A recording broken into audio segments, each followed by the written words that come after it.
On the 80th anniversary of the liberation of Auschwitz comes an unprecedented exhibition about one of history's darkest moments. Auschwitz, not long ago, not far away, features more than 500 original objects, first-hand accounts, and survivor testimonies that tell the powerful story of the Auschwitz concentration camp, its history and legacy, and the underlying conditions that allowed the Holocaust to happen. On now exclusively at ROM. Tickets at rom.ca. Hi, Avi Finegold here. We're taking a couple weeks off to rest and recharge, and also to prep something new that we'll be able to share soon enough. In the meantime, here's an episode of The Jewish Angle with Phoebe Maltz-Bovey that I was a guest on. I think you'll like it. If there was no kiss cam, if somebody was at the concert and saw these two people and knows these people's spouses, then they might be in a good position to say, yes, I should be telling their spouses, and that might not be considered gossip, right? But if everybody knows about this thing already, why would you be needing to talk about it? Only if other than to embarrass them further, to malign them further. That is kind of like icky. Hi, I'm Phoebe Maltz-Bovey, and you're listening to The Jewish Angle, a podcast from the Canadian Jewish News, where I look at Jews' complicated place in today's cultural and political landscape.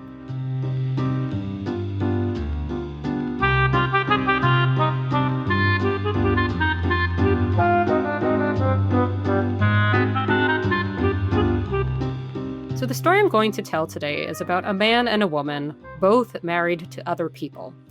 They went together to a Coldplay concert in Massachusetts in the United States, where they were seen on a Jumbotron, something I did not realize non-sporting events even had, cuddled a little bit. And soon they realized that they were on this Jumbotron, ducked away, and the rest is history. I learned about this story on social media, but later I learned it's just been on TV, like doctor's offices, dentist offices. They have, like that TV screen that just has all the sort of news of the day with like traffic reports and so forth. It's been on that. It's like that level of story. It became a huge meme. The store IKEA took part in the meme with like putting stuffed animals kind of cuddled the way that this man and woman were. And there have also been professional repercussions for this couple because the man is the CEO of, or was, I should say, until recently, the CEO of a tech company I'd never heard of. And the woman did HR for the self-same company. Now, you might wonder why I am bringing this up on a Jewish podcast. Is it that these people are Jewish? They do not ping my Judar, and from what I've Googled, it does not seem that way. But it's just that there was something kind of primal and biblical about the stakes here, both the way that infidelity can still dominate a news cycle, even in all this talk about sort of open relationships and modern ways of arranging things, that this could still be like man cheats on wife, breaking news. But also, even more so, I was thinking about the ethics of having a big gossip about it. And specifically, like, as you may notice, I have the names of these people. Like, I know what they are, but I feel squicky saying them. I don't even know if I'm supposed to. Here to help figure all of this out from more of a religious and ethical perspective is Rabbi Avi Finegold. Avi, welcome to The Jewish Angle. I'm so glad to be here. Avi hosts the Not in Heaven podcast from the Canadian Jewish News, and as I do, writes for Scribe Quarterly, the Canadian Jewish News' quarterly print publication. And we used to be on a Bonjour Hi together. We were co-hosts. Bonjour Hi. That was like, I was like, how did you not lead with that one? Well, it's very appropriate because we were always talking about when we split off to do our own podcast that it was this conscious uncoupling. And the origin of that expression, of course. Is Gwyneth Paltrow. And who was she consciously uncoupling from? Chris Martin. Of band? Coldplay. There you go. It all comes back to Coldplay. So there was no question who would be the guest for this one, assuming you agreed, which thankfully you did. So I want to know, like, first of all, what are the Jewish ethics of having a gossip about this? But first, specifically, because I know you have given this a lot of thought, the concept of, is it lashon or loshon hara? Lashon. lashon. It depends if you're Ashkenazi, you would say lashon hara, or if you're speaking in a more modern Hebrew Sephardic context, you'd say lashon hara. But it's the same thing. Literally, it means like evil speech or speech that is not good. And I think it's a much broader context of what that actually is.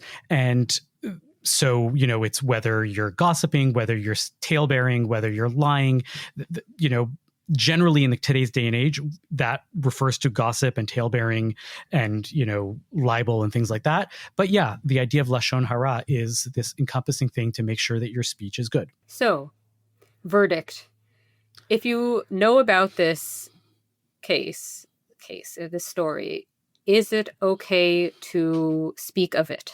So, Jewishly? One of the ways in which, and I actually just wrote about this, which will be coming out in upcoming Scribe Quarterly for the fall. We just had the summer issue come out, and the fall issue will have a piece about lashon hara, and that's kind of why I thought about it, because I hadn't spent too much time thinking about it until now, is the idea about what makes lashon hara, what makes gossip evil in this case, or in cases in general, is that it maligns somebody, and especially it maligns somebody without them being around to work, to talk about it. And the big exception that you see in a lot of the legal literature is when they say, well, when it's for the good, you're allowed to actually speak what might otherwise be considered lashon hara.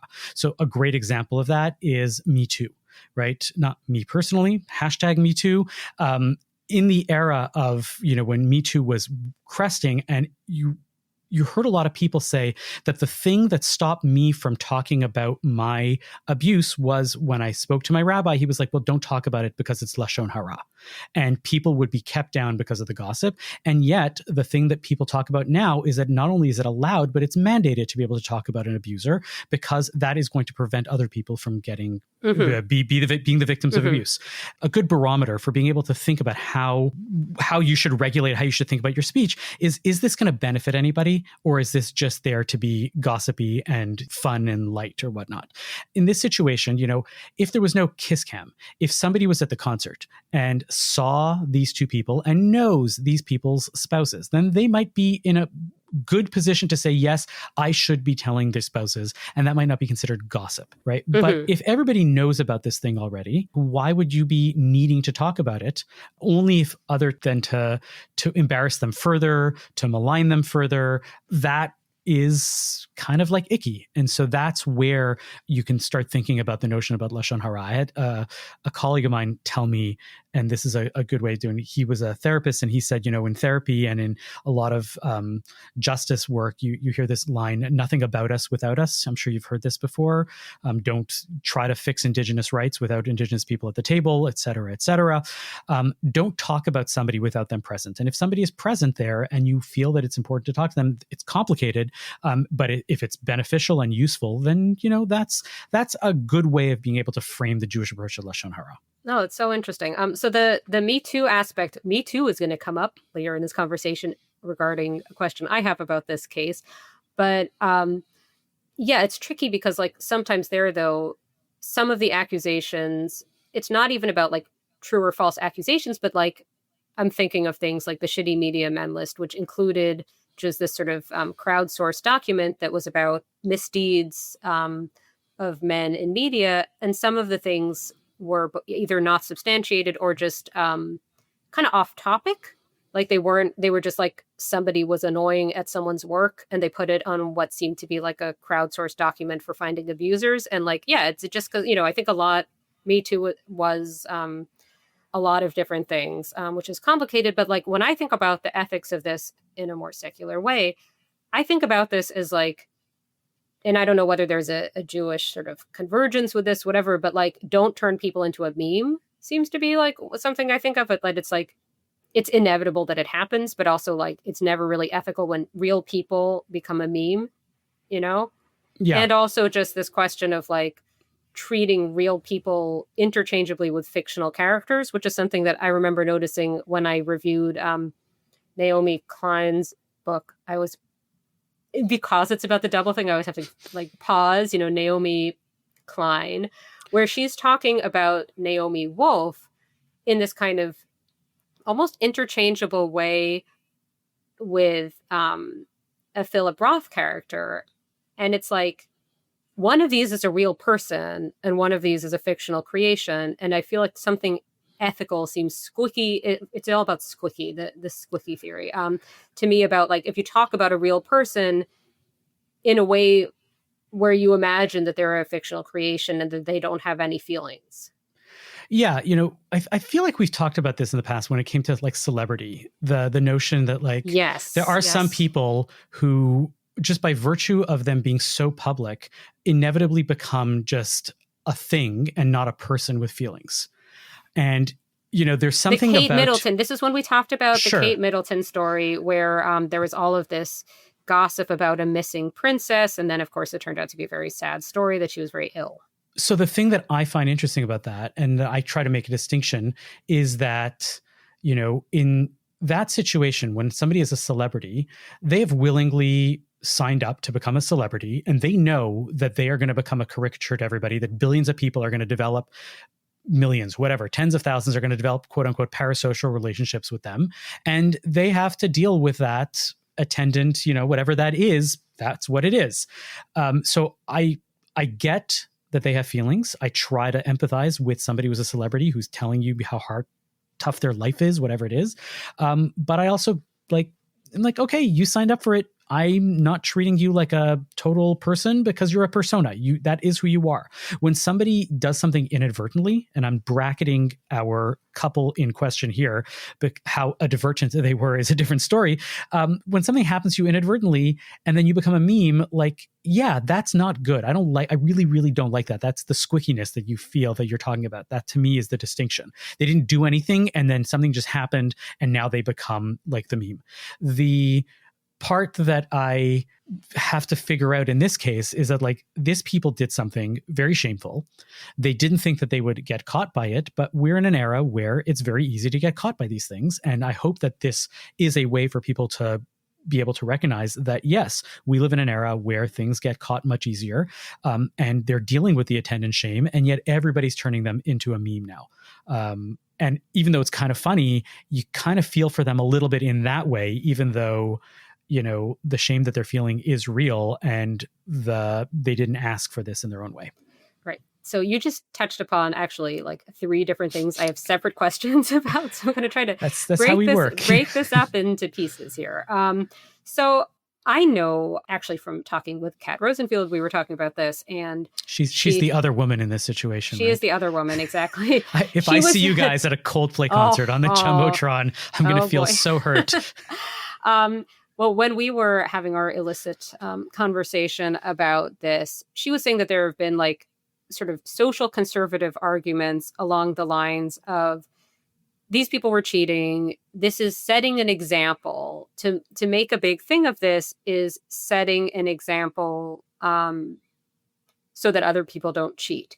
And I'm wondering, like, would Judaism be like, where would Judaism stand on that? Like, should one make a big example of an individual case of alleged infidelity? So this is actually really interesting that you bring it up this week, because just this past week's Torah portion actually has this story, and it's fascinating what happens with the story and with the aftermath throughout history. So there's an episode where non-Israelite women are found to be consorting en masse with Israelite men in the desert before they enter into the land of Israel. The Shiksa portion. Yes. Yeah. I'm not going to get into what they are, the Moabites, the Ammonites, whatever it is. And this guy, Pinchas, Phineas, as one would call him in the Christian Bible, Phineas goes and is so struck by zeal for the rightness and the righteousness of doing the thing that is right. He finds this couple in flagrante delicto, as one would say it, and according to the midrashic sources or whatever it is, spears them together. Right, so that one could not deny that these people were doing whatever it is that they were doing, and then hoists them up it makes publicly. The Jumbotron seem very humane. It kills them essentially, but then publicly shows them that this is what should happen to people that do this kind of thing, that commit adultery or that sleep with non-Jewish, whatever it is. And the rabbis have such a hard time with this because they know that this is a wrong act, to go and not only shame somebody, but to be the one in charge of shaming them and to have vigilante justice to do it. And they don't want this to happen. And yet this man seems to be clearly a righteous individual in the Bible. And so what seems to like the consensus view, meaning there's always outliers in both directions, you see have this like, well, you shouldn't do it. But if you know for sure that you are right in terms of your vigilante justice that you're about to commit, then you're allowed to do it. But we don't do that anymore because we can never really be sure. So they basically exclude every example except for him and say, you don't do this because that's not what you're supposed to do. And you're not supposed to shame people for doing this. You're supposed to just, the setting of example isn't necessarily the right way to approach it.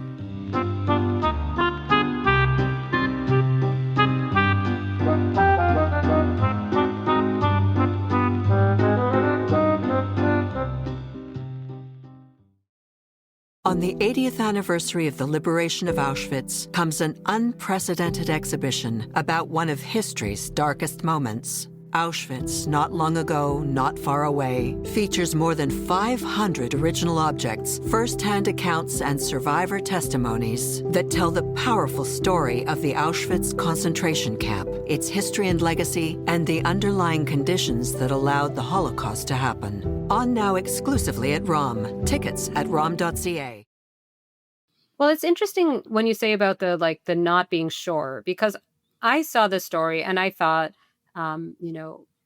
what if these people are all in open marriages privately, but publicly trying to have the appearance, obviously not trying very hard, but trying to have the appearance of monogamy.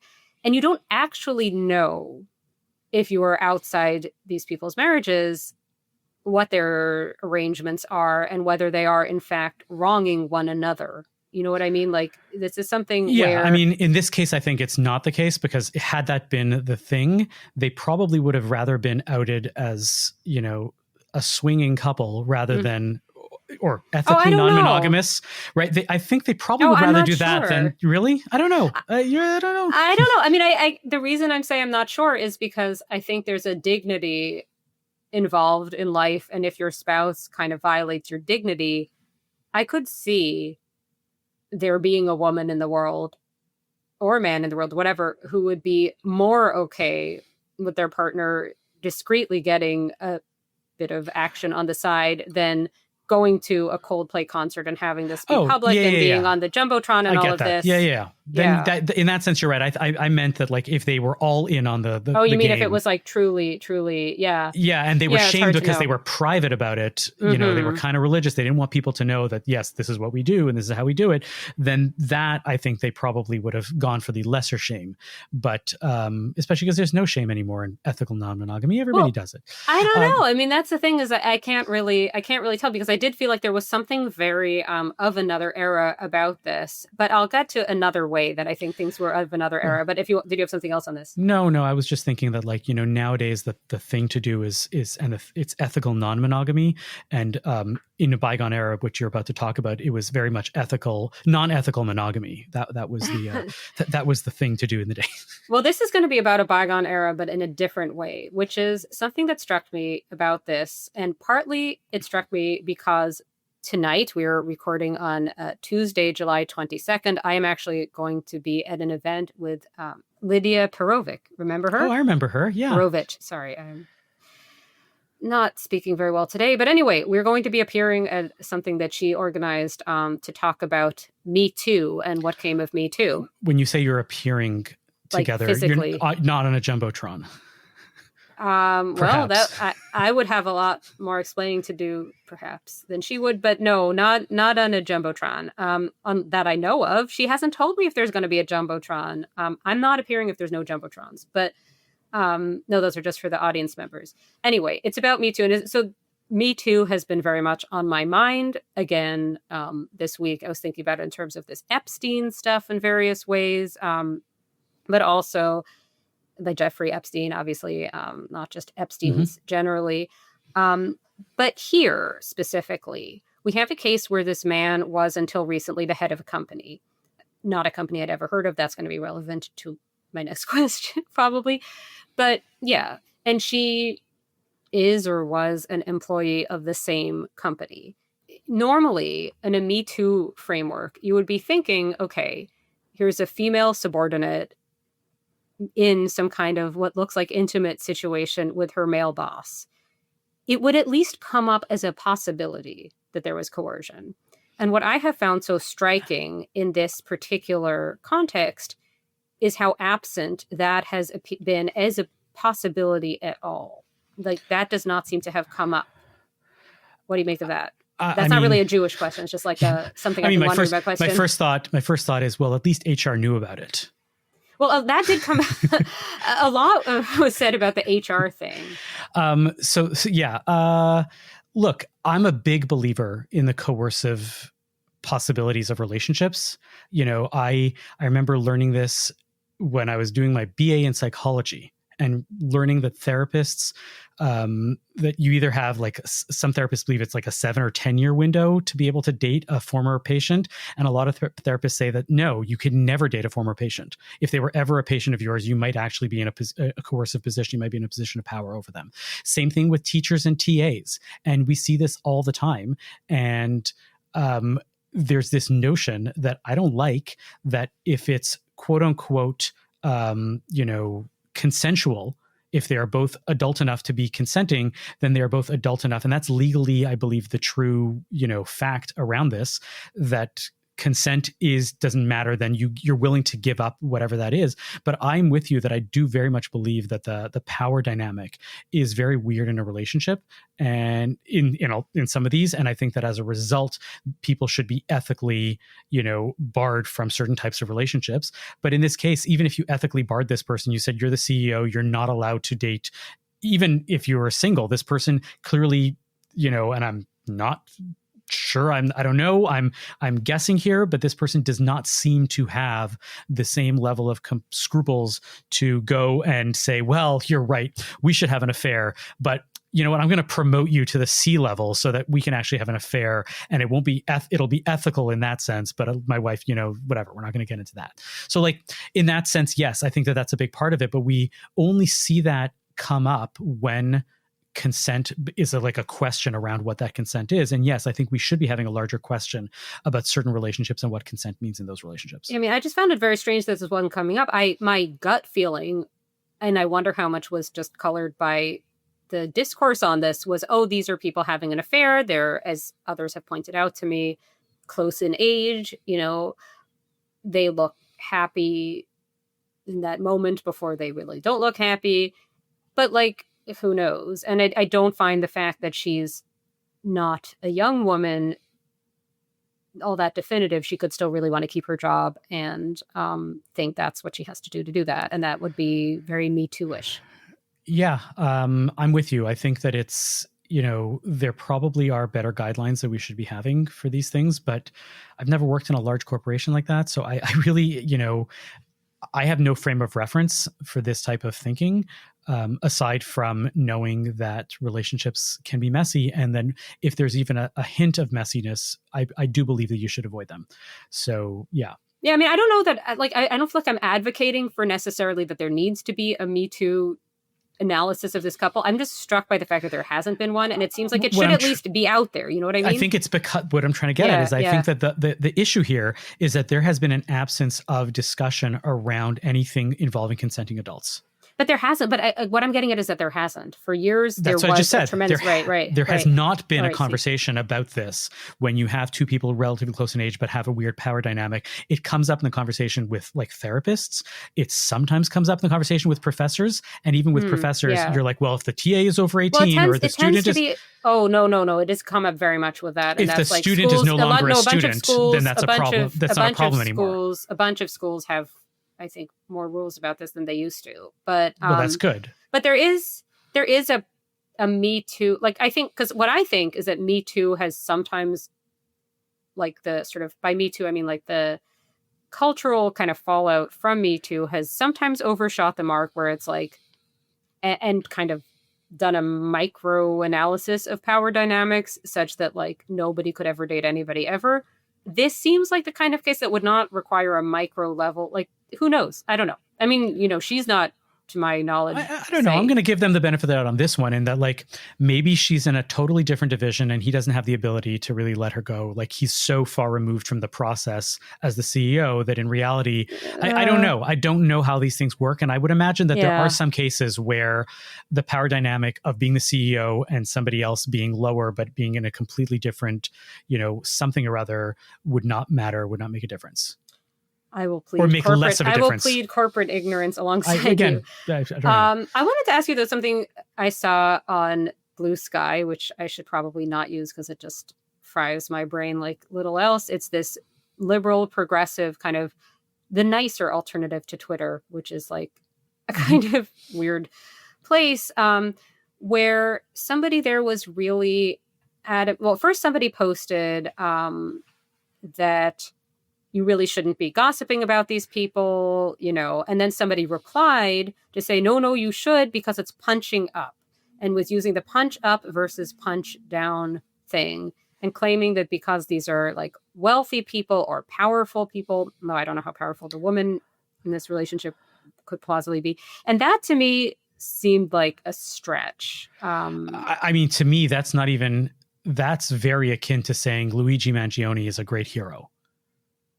Right, because he was punching up, and all the people that followed him because he was punching up, and I'm like, yeah, no, I really that never justifies anything to go and say, well, you're sticking it to the man, especially where in this situation, at least in the case of Luigi Mangione, you can go and say, well, he did something terribly wrong because of the punching up thing, right? Whereas in this situation, this couple had nothing to do with like the scandal, the thing which they are shamed for has nothing to do with their corporateness.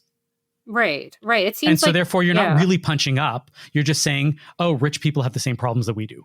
Well, the reason it seemed like a stretch was because this company called Astronomer, I had never heard of. I asked my husband, who is an astronomer, I was like, have you ever heard of the company Astronomer? And he had not. Like, this is not Google. You know what I mean? This is not some like extremely influential thing. And it's like, it reminded me, okay, this is going to be a little bit galaxy brained, but it reminded me of when people talk about either Lena Dunham or New York mayoral candidate Zoran Mamdani as being Nepo babies because they have like slightly notable parents who don't do the same thing that they do. It seems like one of these things where like you're describing as a powerful person, like somebody gainfully employed and good at what they do. But like, are these really like you know what I mean? Like this is not I'm with the you. president. Like, this is not the president. This is not like the prime minister. This is like, these are people, You don't know Astronomer the same way you don't know Brian Thompson, right? Who's Brian Thompson? Who is Brian Thompson? Brian Thompson is the person that Luigi Mangione killed. Right. Like, okay. so like, well, I'm not likely to meet him. Yes. Yeah. But you see what I'm getting at, that like, the fact is that, and in that situation, again, the thing that happened was because of the punching up. In this case, the only reason why you know about this thing is because it's a big company if you're in a certain field, and it's not if you're not. And so you don't need to know everything about everything. But when something happens that's notable, great, this person now gets stuck in the limelight. That's like, I don't know. Like, there's no connection in my mind to like, I'm not interested in like, I don't need to know these things. It doesn't make them better because they are CEOs of large but unheard of firms. And it just highlights, by the way, like how many massive corporations are out there that we have no idea about, that are doing big things that we are just completely unaware about. And like, we like to point fingers at Google and this and Amazon and all these things. And I'm like, trust me, there are a lot of second tier and third tier companies that you can get really, really mad at for doing very, I have no idea what they're doing. I'm not saying that Astronomer does anything nefarious. I'm just saying that there's this whole world that just I hope they don't manufacture jumbotrons, because that would be very awkward. Oh, that would be. But I think it does have something to do with like data in some way that people had some kind of convoluted. I have one more question. I mean, I have a million more questions, but I'm going to pare it down to one. So, which is kind of going to be a bit abstract, but it's really about where Judaism is on sanctimony. Because my impulse when I saw this story was this mix of, it's not right to make fun of it, it's not right to have a laugh about it, And also, but like holding also like some space in my head was, this is objectively extremely funny, and that's why it is making the, we're not even, I don't know, funny, titillating, awkward, newsworthy. This is the kind of thing that was going to be a huge story. This was the kind of thing that people were going to speak about. And I'm wondering, this is going to seem like, is it considered, or whether these are the Jewish ethics or how you interpret it, whatever, like, is it unethical to be like, this, we should not be gossiping about this extremely juicy story, which I'm going to tell you about now? You see what I'm saying? It's a little bit like... Yeah, that's, I mean, that is definitely falls into the lashon hara category. I think the sanctimony thing is an interesting question of like, you know, is it useful? Is it productive to be sanctimonious? I can't think of many, if any, cases that it actually would be. And I know that there are probably plenty of rabbis that say sanctimony is evil. It's not good to be sanctimonious. You're not supposed to do that. While as soon as there is something that they think is evil and they have like they're feeling sanctimonious about, they're not even realizing that they're actually like doing that. I can think of many cases where that has happened, you know, to go and see, you know, a rabbi who goes and says, yes, those people, those evil liberal Jews, well, we're supposed to all be friends. We're supposed to all be friends. It's not fair to hate other Jews. In that as soon as somebody liberal and Jewish goes and like, you know, and this isn't straw man. I can think of many, many situations where this has happened, where they'll go and point, you see, it's because they don't do X that's why, you know, they get punished, and we are righteous and we're doing that. That's purely sanctimonious, and that's not a productive thing. It doesn't make your followers, it doesn't make religious Jews go and say, well, now I have to be religious because look at what happens to those people. It's not useful. To me, the highest reason why one shouldn't shame these other people is because our lives are young, and you have no idea when you are about to be shamed for something else also. I mean, in addition to the ultimate, yes, you shouldn't shame them because it's a wrong thing to do, but even at a purely utilitarian level, right? The potential for shame for something real, as ethical as we all are, and going forward and doing the right thing as we all are all the time, shame sometimes happens in the most unexpected way, and you might be on a Jumbotron doing something very shameful, and you know, and you're stuck. And you don't know what to do. And then you say, like, I wish there was less shame in the world.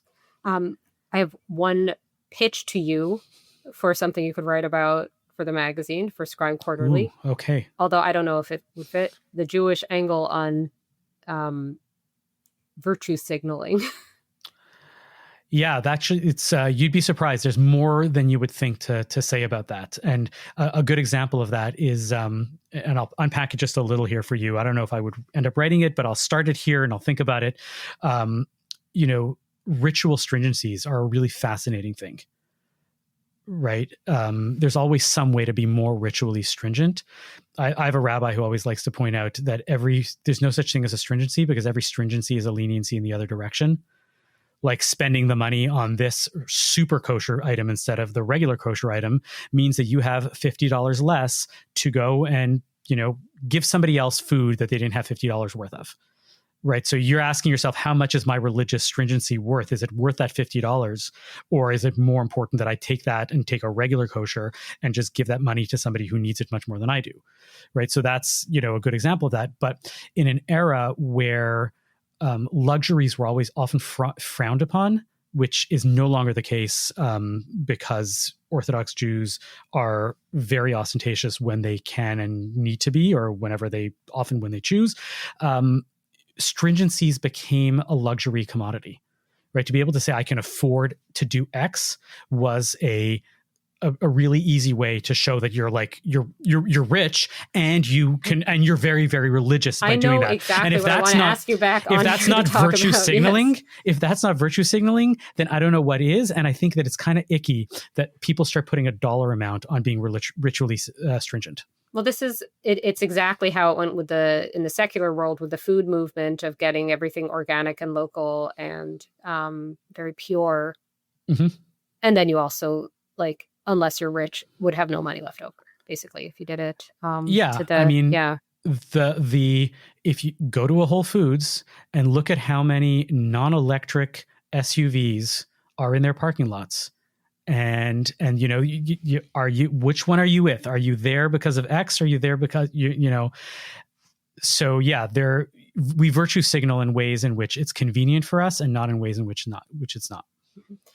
Avi, I could keep chatting with you about this all day. I don't want to take up your whole day, but thank you so much for coming on the Jewish angle. What have you got apart from the obvious things, which I will restate here, namely the Not in Heaven podcast, and you're writing for Scribe Quarterly? Anything else you want to specifically promote? We have a project that is percolating. Stay tuned. It is going to be really, really exciting. I can't say more about that. But yeah, the CJN has a really cool new project that is percolating that I'm really excited to be part of. I am looking forward to it. Thank you so much, Avi. Thank you.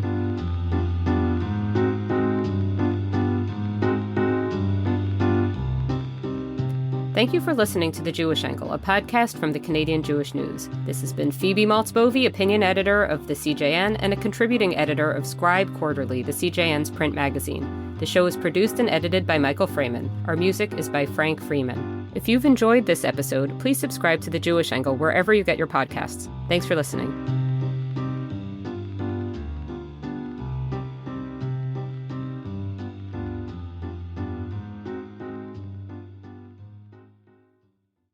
On the 80th anniversary of the liberation of Auschwitz comes an unprecedented exhibition about one of history's darkest moments. Auschwitz, Not Long Ago, Not Far Away, features more than 500 original objects, first-hand accounts, and survivor testimonies that tell the powerful story of the Auschwitz concentration camp, its history and legacy, and the underlying conditions that allowed the Holocaust to happen. On now exclusively at ROM. Tickets at rom.ca.